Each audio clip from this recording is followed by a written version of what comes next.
Hi, ഞാൻ അനീഷ്. ഈ വരുന്ന ഫെബ്രുവരി 9-ാം തീയതി കാലത്ത് 10 മണിക്ക് ബാലുശ്ശേരിയിലേക്ക് ഞാൻ എത്തുകയാണ്.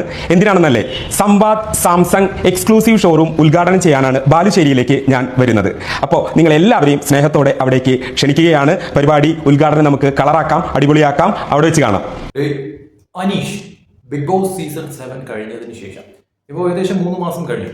അപ്പോൾ ഈ ഒരു സമയത്ത് പോലും ശരിക്കും പറഞ്ഞാൽ നമുക്ക് ഫസ്റ്റ് പ്ലേസ് കിട്ടിയ അനുമോളെ ഉൾപ്പെടുത്തി തന്നെ പറയാം. അതായത് ഈ പറയുന്ന അനുമോൾ ഫസ്റ്റ് പ്രൈസ് കിട്ടിയ ആ ഒരു വ്യക്തിക്ക് തീർച്ചയായിട്ടും സീസൺ കഴിഞ്ഞ് കുറച്ച് നാൾ ആ ഒരു ഇതുണ്ടാവും. കാരണം ഓരോ പരിപാടികൾ, പ്രോഗ്രാംസ്, കാര്യങ്ങളൊക്കെ കിട്ടുന്നത് സ്വാഭാവികമായിട്ടുള്ളൊരു കാര്യമാണ്. പക്ഷേ കഴിഞ്ഞ സീസണുകളെക്കാട്ടിലും ഭയങ്കരമായിട്ട് വ്യത്യസ്തമായിട്ട് ഈ ഒരു സീസണിൽ സംഭവിച്ചിരിക്കുന്ന ഒരു മാറ്റം എന്ന് പറയുന്നത്, സെക്കൻഡ് പ്ലേസ് കിട്ടിയ ഒരു വ്യക്തിക്ക് ഇപ്പോഴും ആ ഒരു ബിഗ് ബോസിൽ നിന്ന് കിട്ടിയ ആ ഒരു റീച്ച് ഒരു പരിധി വരെ നിലനിർത്താൻ സാധിക്കുന്നു എന്നുള്ളതാണ്. അത് ഈ പറയുന്ന തരത്തിൽ പല പ്രോഗ്രാംസ് പങ്കെടുക്കാൻ പറ്റുന്നു. അതോടൊപ്പം തന്നെ ഉദ്ഘാടനങ്ങൾ. നമുക്കറിയാം, ഈ ബിഗ് ബോസ് എന്ന് പറയുന്ന ആ ഷോ കഴിയുമ്പോഴത്തേക്കും ആ ഒരു വിന്നർക്കായിരിക്കും ഏറ്റവും കൂടുതൽ ഈ പറയുന്ന രീതിയിൽ ഇനാഗ്രേഷൻ ഫംഗ്ഷൻസ് ഒക്കെ കൂടുതൽ കിട്ടുക എന്ന് പറയുന്നത്. ഏകദേശം ഈ പറയുന്ന തരത്തിൽ ഇപ്പോൾ അനുമോള് നമുക്ക് എടുക്കാം. അനുമോള് ഉദ്ഘാടനം ചെയ്ത പോലെ തന്നെ അനീഷിനും ഉദ്ഘാടനങ്ങൾ ഇങ്ങനെ കിട്ടിക്കൊണ്ടിരിക്കുകയാണ് എന്നത് എടുത്തു പറയേണ്ടത് അനിവാര്യമായിട്ടുള്ള കാര്യം തന്നെ. ഇപ്പോഴും ഇനാഗ്രേഷൻ ഫംഗ്ഷനിൽ അനീഷ് പങ്കെടുക്കുന്നുണ്ട് എന്നതിന്റെ തെളിവാണ് എന്ന് പറയുന്നത്. ശരിക്കും പറഞ്ഞാൽ അനീഷ് ഒരു വിന്നർ അല്ലാഞ്ഞിട്ട് പോലും ആ വ്യക്തിയെ ഇപ്പോഴും ആൾക്കാർ സപ്പോർട്ട് ചെയ്യുന്നുണ്ട്, അല്ലെങ്കിൽ ഭയങ്കര ആക്റ്റീവായിട്ട് നിൽക്കുന്നു പുള്ളി എന്ന് പറയുമ്പോഴത്തേക്കും അത്രത്തോളം പുള്ളിയെ ഇഷ്ടപ്പെടുന്നവർ ഇപ്പോഴും ഉണ്ട് എന്നുള്ളതാണ് അതിന്റെ അർത്ഥം എന്ന് പറയുന്നത്. ശരിക്കും പറഞ്ഞാൽ ഞാൻ ഉൾപ്പെടെ പേഴ്സണലി കരുതിയ ഒരു കാര്യമാണ്, അനീഷ് പുറത്തിറങ്ങി കഴിഞ്ഞ് കുറച്ച് കഴിയുമ്പോഴത്തേക്ക് പക്ക ഡൗൺ ആവും.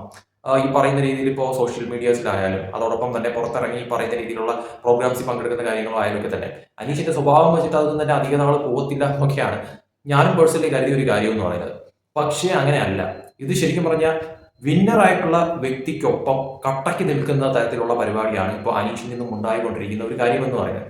ഒരു പരിധി കഴിയുമ്പോഴത്തേക്കും ഇനി ഈ പറയുന്ന അനുമോളെ കടത്തി വെട്ടുമോ എന്നുള്ള ഒരു ചോദ്യം പോലും അവിടെ നിൽക്കുന്നുണ്ട്. ഈ പറയുന്ന ഉദ്ഘാടനങ്ങളായാലും ഇപ്പോൾ പ്രോഗ്രാംസ് പങ്കെടുക്കുന്ന കാര്യങ്ങളായാലും ശരിക്കും പറഞ്ഞാൽ അനീഷ് എന്ന് പറയുന്ന വ്യക്തിക്ക് കൂടുതൽ ലഭിക്കുന്നുണ്ട് എന്നുള്ളത് വ്യക്തമാണ്. അതിൽ തന്നെ ഇപ്പോൾ അനീഷ് ഒരുപാട് പ്രോഗ്രാംസുകളിൽ അനീഷ് മെയിൻ ഗസ്റ്റായിട്ട് അനീഷ് പോയി കഴിഞ്ഞിരിക്കുന്നു. ഇപ്പോൾ ലേറ്റസ്റ്റ് ആയിട്ട് തന്നെ ഈ പറയുന്ന രീതിയിൽ മാതൃഭൂമിയിൽ തന്നെയുള്ള ഒരു പ്രോഗ്രാമിൽ അനീഷ് പങ്കെടുത്തു. അതിൽ തന്നെ ആ ഒരു പുസ്തകം പബ്ലിഷ് ചെയ്യുന്ന തരത്തിലോട്ട് കാര്യങ്ങൾ മാറിയിട്ടുണ്ടായിരുന്നു. ഈ പറയുന്ന ഒരു ചാനൽ, ന്യൂസ് 80 പോലുള്ള ഒരു ചാനലിന്റെ അവാർഡ് അനീഷ് വാങ്ങി കഴിഞ്ഞിരിക്കുന്നു. നിരവധി ഉദ്ഘാടനങ്ങൾ അനീഷ് ഇതിനോടകം തന്നെ ചെയ്തു കഴിഞ്ഞിരിക്കുന്നു.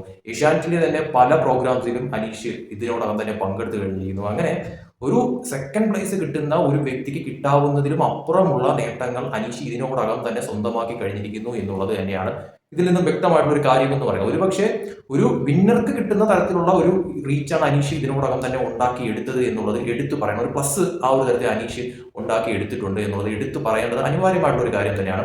ശരിക്കും പറഞ്ഞാൽ ഒതുങ്ങിക്കൂടുമെന്ന് വിചാരിച്ചിരുന്ന അനീഷാണ് ഇപ്പോൾ ഏറ്റവും കൂടുതൽ ആക്റ്റീവായിട്ട് പല രീതിയിൽ കാണുന്നത്. ഇപ്പോൾ അനുമോളെ മാറ്റി നിർത്തി നമുക്ക് അറിയാം, ഈ പറയുന്ന രീതിയിൽ ബിഗ് ബോസിൽ പോകുന്നതിന് മുന്നും അനുമോൾ കുറേയധികം പ്രോഗ്രാംസ് അതോടൊപ്പം തന്നെ ഉദ്ഘാടനങ്ങളൊക്കെ തന്നെ ചെയ്ത ഒരു വ്യക്തിയാണ്.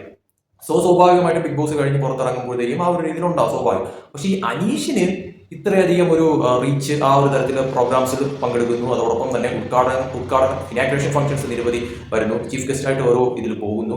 അപ്പോൾ ഇതൊക്കെ അനീഷിൽ നിന്നും അധികം പ്രതീക്ഷിക്കാത്ത ഒരു കാര്യമാണ്. കാരണം നമുക്ക് ഓരോ സീസൺ കഴിയുമ്പോഴത്തേക്കും അറിയാം ഓരോ വ്യക്തികൾക്ക് കിട്ടുന്ന റീച്ച് എത്രത്തോളമാണ്, അത് എത്ര നാൾ പോകും, അത് കഴിഞ്ഞിട്ട് എത്ര ഡൗൺ ആവും എന്നൊക്കെ തന്നെ. പക്ഷെ അനീഷ് ഇപ്പോഴും ഒരു പരിധിവരെ ആക്റ്റീവാണ്.